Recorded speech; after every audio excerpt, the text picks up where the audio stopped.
My channel Sanchita Ghosh blog. তো আজকে এই যে ব্লগটা শুরু হয়েছে, এই ব্লগটা দেখতে পাচ্ছ, এটা আঁকির জন্মদিনের ব্লগটা আর কি। তো এই ব্লগটা আঁকির জন্মদিনটা তোমাদেরকে দেখিয়েছিলাম। তো তারপরে এই দিনে আমরা বাইরে বেড়াতে গিয়েছিলাম। এই যে তোমাদের আগেই বললাম আমরা সিকিম যাবো বেড়াতে, তো আঁকির জন্মদিনের দিনে আমরা সিকিম গিয়েছিলাম। আর দেখছো তারপরে মানে এখন তোমরা দেখলে যে দিদিভাই বাজার টাজার গুছোচ্ছিল, আমি কিছু ব্যাগপত্র রেডি করছিলাম। তো এখন বাজছে ওই 4টের দিক করে হবে। আর একটু আমরা টিফিনে রুটি নিয়ে যাব, তো সেই জন্য এই রুটি করে নিচ্ছিলাম। আটাটা মা মেখে রেখেছিল আর আমি হচ্ছে কি যে বেলে দিচ্ছিলাম। আর মা বললো যে হচ্ছে তোমাদেরকে আমি রুটিটা সেঁকে দিচ্ছি। তো মা রুটিগুলো সেঁকে দিচ্ছিল আর আমি রুটিগুলো বেলে দিচ্ছিলাম। আর বেশি কিছু অন্য কিছু করিনি, কারণ ধরে তোমাদের দাদা বলেছিল যে একটু তরকারি করতে, একটু মিষ্টি আনবো। তো আগের জন্মদিন ছিল, তো তোমরা আগের ব্লগটাতেই দেখেছো। তো মাংস আর একটু পায়েস দিদিভাই বললো যে দিয়ে দিচ্ছি, তাহলে আর তরকারি করতে লাগবে না। তো আমি বললাম তো ভালোই হয়েছে তাহলে। তো সেই জন্য দিদিভাই একটু মাংস পায়েস দিয়ে দিয়েছিলো, আর কিছু লাগেনি। আর মা এসে রুটিটা বানিয়ে দিচ্ছে আমাদেরকে। তো এরপর আমিও একটু তাড়াতাড়ি করে নিই। তো এই সময়টা একটু তোমাদের দাদার উপর আমি ভীষণ রেগেই গিয়েছিলাম বলতে পারো, কারণ ওকে অনেকক্ষণ বলেছিলাম তুমি একটু ফাস্ট ঢুকবে, তারপর আমরা যেহেতু একটা জায়গায় যাব। তো ওকে এখন মানে ও আমাকে বলেছিল 5টা 10-এর মধ্যে ঢুকবে, 5:30টার সময় বেরোবে। তো 5টা 10 থেকে 5টা 20 এরকম নাগাদ ঢুকেছে, 20-25 মিনিট প্রায়, মানে 5:30 বাজতে যাচ্ছে এরকম সময়। তো তারপর এখানে মায়েরও রুটি প্রায় হয়েই গেলো। আর আমিও এখানে এই যে দেখতে পাচ্ছ ড্রেস করে নিচ্ছি, রেডি হয়ে গেছি।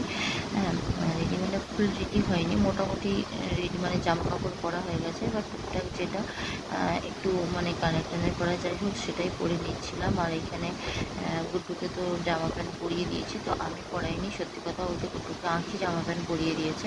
আর আমি এখানে টুকটাক রেডি হয়ে নিচ্ছিলাম। আর তোমাদের দাদা ভাইয়ের ওপরটা একটু বেশি রেগে গিয়েছিলাম, কারণ ওকে যেহেতু আমি বলেছিলাম তুমি একটু তাড়াতাড়ি আসবে, ও আসেনি, সেই জন্য আমি একটু রেগেই গিয়েছিলাম।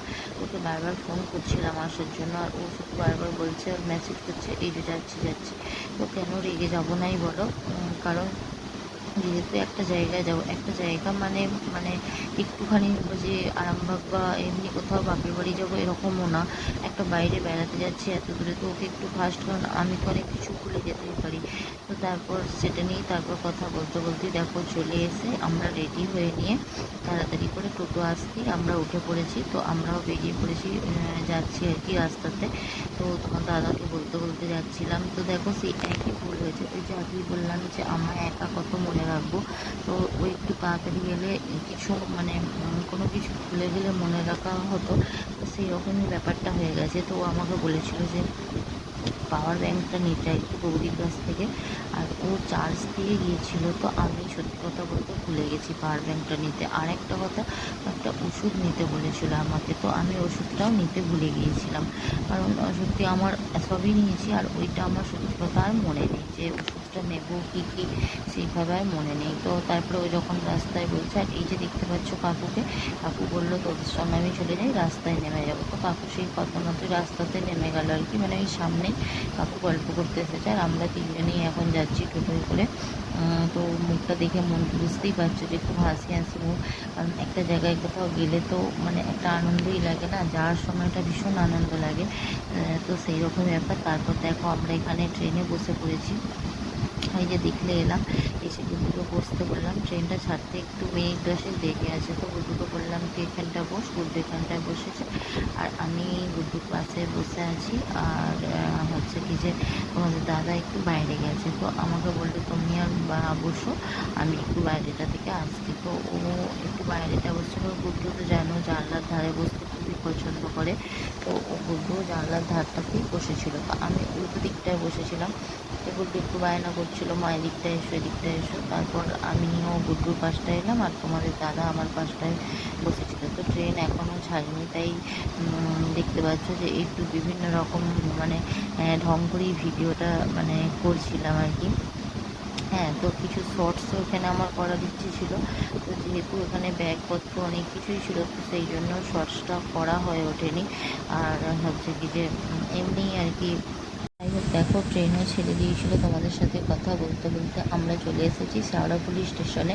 তো শেওড়াফুলিতে একটু বসবো, তো এখান থেকে আমরা আবার ব্যান্ডেল লোকাল ধরবো, ধরে ব্যান্ডেলে যাব। আবার ব্যান্ডেল থেকে আমাদের যে গাড়িটা আছে আর কি, মানে ট্রেনটা আগরতলা এক্সপ্রেস, তো ওই গুয়াহাটি আগরতলা এক্সপ্রেস, তো ওই ট্রেনে উঠবো। ওই ট্রেনটা রয়েছে রাত্রি 10:55। তো আমরা এখন শেওড়াফুলিতে বসে আছি, আর আমি একটুখানি মানে ফোনের ক্যামেরাতে চুলটুলগুলো ঠিক করে নিচ্ছিলাম, কারণ ট্রেনের হাওয়াতে মানে চুলগুলো একদম পুরো এলোমেলো হয়ে গিয়েছিলো, যার জন্য আমি একটু ঠিক করে। আর একটু তোমাদের দাদা আমাকে বলছিল তুমি কিছু খাবে, তো আমি বললাম না আমি আর কিছু খাবো না, তো আমি কিছু খাইনি। গুড্ডু বললো মাজা খাবো। আর এই দেখো এখানে এই যে ব্যাগপত্র আমাদের 4টে ব্যাগ হয়েছিল, তো ছোটো ছোটো ব্যাগগুলো বাদ দিয়ে সেই রকম এখানে একটু বসেছিলাম। তো গুড্ডু একটা মাজা আর একটা কেক খেলো, আর আমি হচ্ছে গিয়ে তোমাদের দাদা তো অনেকক্ষণ বেরিয়েছে, মানে যে ইয়ে গেছিলো, কাজে গেছিলো, তো ওখান থেকে এসে তো ওর একটু খিদে লেগেছিলো, তো ও বললো একটু মুড়ি খাচ্ছি। খেতে খেতে বলে আমার তুমি নাও একটু নাও, তো আমিও একটু খেলাম। খেয়ে তারপর দেখো এখানে ট্রেন দিয়ে দিয়েছে, তো সেই জন্য আমরাও ট্রেনে উঠে পড়েছি। উঠে এই দেখো গুড্ডু এই ব্যাগটা টানছে, তো আমি বারবার গুড্ডুকে বলছি আমাকে দে আমাকে দে, তো গুড্ডু আমাকে কিছুতেই দিচ্ছিল না, বললো না মা আমি নিয়ে যাব। তো ওই টেনে টেনে এটাকে নিয়ে যাচ্ছিলো। তারপর তোমাদের দাদাকে আমি বারবার বলছিলাম ব্যাগটা প্রচণ্ড ভারী হয়েছে, তুমি আমাকে দাও, দিদিকে ধরে। ও তো কিছুতেই দেবে না, বলে না তোমার হাতে লাগবে, কষ্ট হবে, আমি নিয়ে যাই। তো নিজেই নিয়ে যাচ্ছিলো। আবার যখন যেখানটা দেখছে একদমই মানে খুবই পারছে না, তো সেখানটাতে আমাকে বলছিল তুমি একটু ধরো। তো তারপর দেখো আমরা ব্যান্ডেল স্টেশনে এসে কিছুক্ষণ বসেছিলাম, আর ওখানে কিছু ভিডিও আপলোড করেছি আর কি করে। তারপর যখন ট্রেন এলো, তো ওই সময়টা আর ভিডিও করা হয়নি ট্রেনে আসার মুহূর্তটাতে, কারণ কি না ভিডিও করব না ব্যাগ ধরবো, কারণ অনেকগুলোই ব্যাগ ছিল, তো সেই জন্য। তারপর দেখো আমরা ট্রেনে উঠে পড়েছি। এই যে একটু অন্ধকার অন্ধকার দেখতে পাচ্ছ, এই সময়টা সবাই লাইট অফ করে দিয়েছে। মতন একটু তন্দ্রা লেগে গেছিলো আর কি। তো তারপরেই দেখো সকালবেলা হয়ে গেছে। তো উঠেছিলাম ওই 6:45 নাগাদ। উঠে তারপর এসে তারপর আমি এখানে বাইরের দিকটা তোমাদের সঙ্গে একটু শেয়ার করলাম। দেখো এখানে একটা স্টেশনে এসে ট্রেনটা দাঁড়িয়েছিল। ট্রেনটা বহুত লেট করেছিল। ট্রেনটা ঢোকার কথা ছিল যেখানে 8:30 থেকে 9টার মধ্যে, সেখানে ট্রেনটা ঢুকতে প্রায় 10টা বাজিয়ে দিয়েছে। তো সেই জন্যই দেখো আমি এখানটা সকালবেলা একটু ব্রাশ করে নিচ্ছিলাম, আর তোমাদেরকে একটু বাইরেটা দেখাচ্ছিলাম। তো এই দেখো আমি ট্রেনে দাঁড়িয়ে এই সামনেটা ব্রাশ করে নিচ্ছি, আর ওখানে বাইরেটা তোমাদেরকে দেখাচ্ছিলাম। আর গুড্ডু উঠেনি এখনও, তো গুড্ডুকে ডাকলাম, তোমার দাদা বললো থাক তুমি সব কিছু মুখ টুক ধোও, তারপর ওকে আমি ডাকবো, ওকে আমি যে করিয়ে নিয়ে আসবো আর কি, মুখ টুক ধুয়ে নিয়ে আসবো। তো তারপর দেখো আস্তে আস্তে এখানে মানে দাঁড়িয়েছিলাম, ট্রেনটাও একটু দাঁড়ালো। তারপরে কিছুক্ষণের মধ্যেই আবার ট্রেনটা ছেড়ে দিল আর কি। তো আমি এখানে মুখ টুক ধুয়ে নিচ্ছিলাম তাড়াতাড়ি করে, যে তারপর তোমার দাদাকে আমি বললাম যে দেখো যদি মানে চা বা কফি যাই এবার আসুক আর কি, তো তারপর আমরা নেবে এটা। তো বললো ঠিক আছে। তো তারপর ওখানে কিছুক্ষণ খেয়ে চাটা কফি টফি খাওয়ার পরে, তো তারপর আমরা ট্রেন থেকে নেমে গেছিলাম। তো নেমে তারপর আমরা আবার এই যে গাড়িটা দেখতে পাচ্ছ, এই গাড়িটায় করে আমরা যাবো। তো তারপর নেমে একটু দাঁড়ালাম ওখানে, দাঁড়িয়ে তারপর একটু ফ্রেশ হয়ে নিয়ে এই গাড়িটায় করে আমরা বেরিয়ে পড়লাম সিল্ক রুটের উদ্দেশ্যে আর কি। তো তারপরেই দেখো আমরা যাচ্ছি সবাই মিলে আনন্দ করে গল্প করতে করতে, প্রায় অনেকটা রাস্তায় যাচ্ছি আর কি। তো গুড্ডু ওরা সামনে বসেছে, গুড্ডু আর একটু বাচ্চা ছিল, ওরা সামনে বসেছে, আর আমরা কয়েকজন মাঝে বসেছিলাম। এই দেখো গুড্ডু পিছনে সামনে বসে আছে, আর এই সামনে বসে আছে, আর আমরা মাঝে বসেছি, আর তোমাদের দাদারা আর কি ওরা পিছনে বসেছে।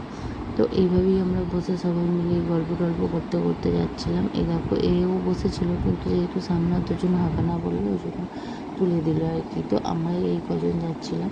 তো তারপর কিছু দূর আসার পর সবারই প্রচণ্ড পরিমাণে খিদে পেয়ে গেছিলো। তো যার জন্য আমরা এই যেখানে একটা হোটেল আছে, এই হোটেলটা সত্যি কথা বলতে এই হোটেলটা ভালো করে খুব একটা দেখানো হয়নি, কারণ অনেক লোক ছিল বলে আমার একটু ভিডিও করতে কেমন লাগছিলো। তো সেই জন্য আমি মানে খুব একটা পারিনি, যে একটুখানি কোনো রকমের করেছিলাম সেইটুকুনি, মানে দেখতে খুব একটা ভালো পাওয়া যাচ্ছিলো। তবু মোটামুটি যেটুকুনি দেখিয়েছি সেইটুকুনি আমাদের সাথে শেয়ার করলাম। আর মানে কে কী খাবে না খাবে এরকম একটা ব্যাপার ছিল। তো ওখানে গুড্ডুর একটু মানে পেটটা ডিস্টার্ব হয়েছিলো, যার জন্য ওকে একটু ভাত ডাল আর মাছ ভাজা দিয়েছিলাম, আর আমরা আমি আর তোমার দাদা একটু লুচি খেয়েছিলাম আর ছোলা ভাটোরা খেয়েছিলাম, আর যে যেটা আর ওরা একটু স্যান্ডউইচ, আর একজন দাদা ও আমাদের মতনই খেয়েছিল আর কি। তো তারপর খাওয়া দাওয়া করে আমরা বেরিয়ে পড়লাম পাহাড়ের উদ্দেশ্যে। আর ভিডিওটা বেশি দূর বাড়াবো না, তো ভিডিওটা অল্পই করেছি। আর এখানে একটা চায়ের বাগান দেখে এখানে আমরা দাঁড়িয়ে একটু ছবি টবি শ্যুট করছিলাম আর একটু চাটা খেয়ে নিচ্ছিলাম। তো দেখো ভিডিওটা এই পর্যন্তই, কেমন লাগলো তোমরা অবশ্যই জানিও। আর ভিডিওটা যদি ভালো লাগে তোমরা অবশ্যই লাইক সাবস্ক্রাইব করবে। আর আরও পরে আরেকটা ভিডিও, আরও দুটো বা একটা ভিডিও আছে, দেখি কটাই হয়। তো বেশি বড় করছি না যেহেতু তোমাদের দেখতে ভালো লাগবে না সেই জন্য। তো বাকি যেটা আছে মনে হচ্ছে একটা ভিডিওর মধ্যে হবে না, দুটো ভিডিও দিতে হবে। তো এই ভিডিওটাও আমি চেষ্টা করব পার্ট 2টা খুব তাড়াতাড়ি দেওয়ার জন্য। আর এই ভিডিওটা তোমরা অবশ্যই দেখবে স্কিপ না করে। তোমাদের কেমন লাগলো তোমরা অবশ্যই জানাবে। পরের ভিডিও তো আসছে। টাটা বাই বাই, আবার দেখা হচ্ছে নেক্সট ভিডিওতে। হ্যাঁ হ্যাঁ, তোমরা শর্টসগুলো একটু লক্ষ্য করবে, তাহলে ওখানকার সিনারিগুলো দেখতে পাবে।